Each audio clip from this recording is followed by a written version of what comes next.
Hello everyone. Daily current affair series में आज हम लोग देखेंगे 10 से 12 अप्रैल 2024 के करंट अफेयर। और हाँ, चैनल को सब्सक्राइब जरूर कर लें। तो आते हैं आज के पहले करंट अफेयर पे। ग्रहण को यहाँ पे होगा सूर्य ग्रहण। सूर्य ग्रहण को ट्रैक करने और सूर्य के बाहरी वातावरण, जिसे कोरोना के नाम से जाना जाता है, इसका वैज्ञानिक अध्ययन करने के लिए कौन सी अंतरिक्ष एजेंसी अत्याधुनिक उपकरणों से लैस अपने दो विशेष WB-57 जेट विमानों को तैनात करेगी? यहाँ पे मैं ऑप्शन नहीं पढ़ूंगा, सीधे आंसर बताते हुए चलूंगा। तो ऑप्शन है आपका यहाँ पे सही आंसर होगा नासा। सूर्य ग्रहण को ट्रैक करने और सूर्य के बाहरी वातावरण, जिसे कोरोना के नाम से जाना जाता है, इसका वैज्ञानिक अध्ययन करने के लिए कौन सी अंतरिक्ष एजेंसी अत्याधुनिक उपकरणों से लैस अपने दो विशेष WB-57 जेट विमानों को तैनात करेगी? तो ऑप्शन है आपका यहाँ पे सही आंसर हो जाएगा नासा। अगले क्वेश्चन पे आते हैं। हाल ही में भारतीय तटरक्षक जलीय केंद्र एक्वेटिक सेंटर का उद्घाटन किस स्थान पर किया गया है? ऑप्शन सी आपका यहाँ पे सही आंसर होगा रामेश्वरम, तमिलनाडु। हाल ही में भारतीय तटरक्षक जलीय केंद्र का उद्घाटन किस स्थान पर किया गया है? तो ऑप्शन सी आपका यहाँ पे सही आंसर होगा रामेश्वरम, तमिलनाडु। और कहाँ पे? At ICGS Mandapam. तो ये भी आपको याद रखना है, ऑप्शन में ये भी मिल सकता है। अगले क्वेश्चन पे आते हैं। IPEF द्वारा स्वच्छ ऊर्जा निवेशक फोरम का आयोजन किस देश में किया जाएगा? ऑप्शन डी आपका यहाँ पे सही आंसर होगा सिंगापुर। IPEF द्वारा स्वच्छ ऊर्जा निवेशक फोरम का आयोजन किस देश में किया जाएगा? तो ऑप्शन डी आपका यहाँ पे सही आंसर हो जाएगा सिंगापुर। अब थोड़ा IPEF के बारे में देख लेते हैं। IPEF stands for Indo Pacific economic framework for prosperity. तो सबसे पहले तो आपको इसका फुल फॉर्म याद रखना है। IPEF stands for Indo Pacific economic framework for prosperity. ये इंपॉर्टेंट है। इसके अलावा ये आपका लॉन्च कब हुआ था? IPEF मई 2022 में। और इसमें 14 पार्टनर कंट्री हैं। Australia, Brunei Darussalam, Fiji, India, Indonesia, Japan, Republic of Korea, Malaysia, New Zealand, Philippines, Singapore, Thailand, US और वियतनाम। तो ये सारे नाम आपको याद रखना है। और IPEF comprise 4 pillar of cooperation. IPEF जो है आपका Indo Pacific economic framework for prosperity, ये 4 पिलर पे बेस्ड है। कौन कौन सा है 4 पिलर? एक आपका हो गया ट्रेड, दूसरा सप्लाई चेन, तीसरा क्लीन इकोनॉमी और फेयर इकोनॉमी। तो आपको याद क्या क्या रखना है? IPEF stands for Indo Pacific economic framework for prosperity. ये आपका लॉन्च कब हुआ था?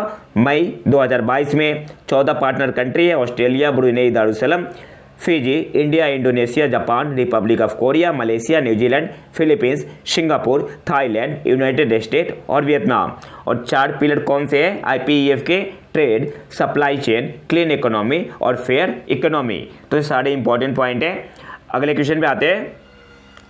हाल ही में परिवर्तन चिंतन नामक पहला त्रिपक्षीय सेवा योजना सम्मेलन कहाँ आयोजित किया गया था? ऑप्शन है आपका यहाँ पे सही आंसर हो जाएगा दिल्ली। हाल ही में परिवर्तन चिंतन नामक पहला त्रिपक्षीय सेवा योजना सम्मेलन कहाँ आयोजित किया गया था? तो दिल्ली में। ऑप्शन है आपका यहाँ पे सही आंसर होगा। इसमें गैदर हुए थे heads of all tri service military institution, army के, नेवी के और एयरफोर्स के। अगले क्वेश्चन पे आते हैं। हाल ही में गंगू रामसे का निधन हो गया, वह किस क्षेत्र से संबंधित थे?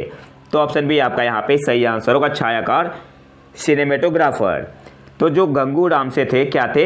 एक लीजेंडरी फिल्म मेकर और सिनेमेटोग्राफर थे। ठीक है, तो ऑप्शन में कोई भी ऑप्शन मिल सकता है, या तो फिल्म मेकर या सिनेमेटोग्राफर, छायाकार। अगले क्वेश्चन पे आते हैं। लगभग 4 दशक बाद अंटार्कटिका के लिए भेजे जाने वाले पत्रों में अब एक नया पिन कोड होगा। डाक विभाग ने अंटार्कटिका में भारतीय अनुसंधान स्टेशन पर डाकघर की दूसरी शाखा खोली है। वह पिन कोड आपको बताना है कि वह पिन कोड क्या है। तो सबसे पहले यहाँ से कुछ इंपॉर्टेंट पॉइंट देख लेते हैं। 1984 में भारत ने पहला पोस्ट ऑफिस खोला था। कहाँ पे? दक्षिण गंगोत्री। फिर इसके बाद इसका ब्रांच खुला 26 जनवरी 1990 को। कहाँ पे? तो मैत्री रिसर्च स्टेशन इसके बाद फिर अभी हाल ही में इसका सेकंड ब्रांच ओपन हुआ है, खुला है कहाँ पे, भारतीय रिसर्च स्टेशन, जिसका पिन कोड क्या है MH1718। इसके अलावा एक और पॉइंट आपको याद रखना है, ये दोनों ब्रांच किसका पार्ट है, गोवा पोस्टल डिवीजन का पार्ट है। ये इंपॉर्टेंट है, पूछ सकता है यूपीएससी या स्टेट पीसीएस में। तो सही आंसर यहाँ पे आपका क्या हो जाएगा, ऑप्शन सी आपका यहाँ पे सही आंसर होगा, MH1718। अगले क्वेश्चन पे आते हैं, भारतीय सेना को किस देश से Igla S man portable air defence system के पहले बैच की आपूर्ति कर दी गई है? तो ऑप्शन है आपका यहाँ पे सही आंसर होगा, रूस से। भारतीय सेना को किस देश से Igla S man portable air defence system के पहले बैच की आपूर्ति कर दी गई है? तो रूस से ऑप्शन है आपका यहाँ पे सही आंसर होगा। इसके अलावा एक और पॉइंट आपको याद रखना है, man pads MANPADS stands for man portable air defence system. तो ये आपसे एग्जाम में पूछ सकता है, man pads stands for man portable air defence system. अगले क्वेश्चन पे आते हैं, हाल ही में जारी एक महत्वपूर्ण फैसले में भारत के सर्वोच्च न्यायालय ने जलवायु परिवर्तन के प्रतिकूल प्रभावों के खिलाफ अधिकार को भारतीय संविधान के किस अनुच्छेद के दायरे में एक मौलिक अधिकार के रूप में मान्यता दी? तो ऑप्शन डी आपका यहाँ पे सही आंसर होगा, बोथ ए एंड बी, अनुच्छेद 14 भी और अनुच्छेद 21 भी। तो ऑप्शन डी आपका यहाँ पे सही आंसर होगा, बोथ ए एंड बी। हाल ही में जारी एक महत्वपूर्ण फैसले में भारत के सर्वोच्च न्यायालय ने जलवायु परिवर्तन के प्रतिकूल प्रभावों के खिलाफ अधिकार को भारतीय संविधान के किस अनुच्छेद के दायरे में एक मौलिक अधिकार के रूप में मान्यता दी? तो अनुच्छेद 14 और अनुच्छेद 21। ऑप्शन डी आपका यहाँ पे सही आंसर होगा, बोथ ए एंड बी। अब यहाँ से दो इंपॉर्टेंट पॉइंट देख लेते हैं। अनुच्छेद 14 क्या है, राइट टू इक्वलिटी है, और अनुच्छेद 21 क्या है, राइट टू लाइफ है। और ये जजमेंट जो आया है किस केस के साथ ये कनेक्टेड है, with the survival of the endangered great Indian bustard species. तो ये आपको याद रखना है, ये जो आपका जजमेंट आया हुआ है किस केस के साथ इसका कनेक्शन है, with the survival of the endangered great Indian bustard species. तो ये भी आपको याद रखना है। अगले क्वेश्चन पे आते हैं, पीटर पेलेग्रिनी हाल ही में किस देश के नए राष्ट्रपति बने हैं? तो ऑप्शन बी आपका यहाँ पे सही आंसर होगा, स्लोवाकिया। पीटर पेलेग्रिनी हाल ही में किस देश के नए राष्ट्रपति बने हैं? तो ऑप्शन बी आपका यहाँ पे सही आंसर होगा, स्लोवाकिया। इसके अलावा आयरलैंड के नए प्रधानमंत्री कौन बने हैं सबसे युवा? तो साइमन हैरिस। आयरलैंड के नए प्रधानमंत्री कौन बने हैं? Simon Harris. और आइसलैंड के प्रधानमंत्री कौन बने हैं? Bjarni Benediktsson. ठीक है, तो ये सारे नाम आपको याद रखने हैं। अगले क्वेश्चन पे आते हैं, किस मिशन के लिए इसरो टीम को प्रतिष्ठित जॉन एल जैक स्विगर्ट जूनियर पुरस्कार से सम्मानित किया गया? तो चंद्रयान 3 के लिए। ऑप्शन है आपका यहाँ पे सही आंसर होगा, किस मिशन के लिए इसरो टीम को प्रतिष्ठित जॉन एल जैक स्विगर्ट जूनियर पुरस्कार से सम्मानित किया गया? तो ऑप्शन है आपका यहाँ पे सही आंसर होगा, चंद्रयान 3 के लिए। अगले क्वेश्चन पे आते हैं, हाल ही में किस देश ने ओस्क में यूराल नदी की बाढ़ के कारण ओरेनबर्ग क्षेत्र में संघीय आपातकाल घोषित किया है? सही आंसर यहाँ पे होगा ऑप्शन सी, रूस।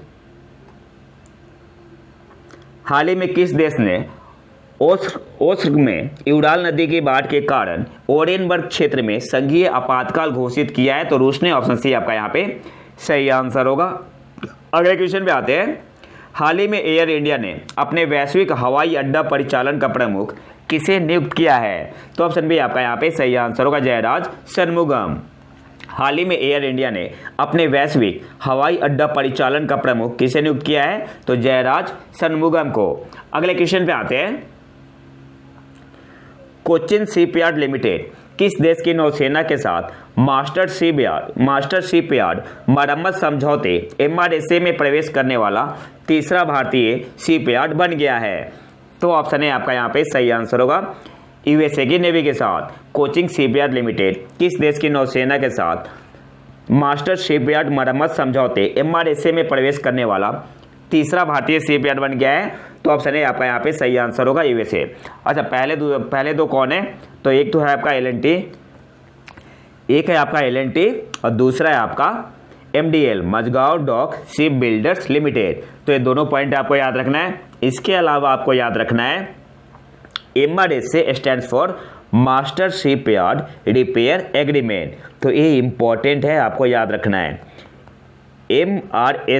MRSA stand for master shipyard repair agreement.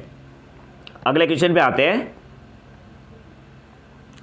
हाल ही में खबरों में रहा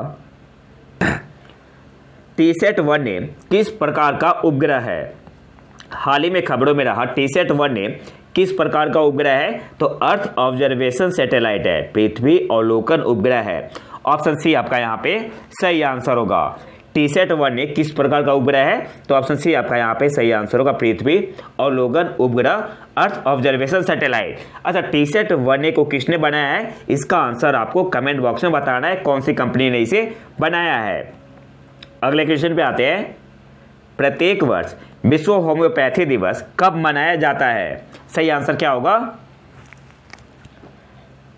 ऑप्शन डी आपका यहाँ पे सही आंसर हो जाएगा, 10 अप्रैल को। और 2024 की थीम क्या है?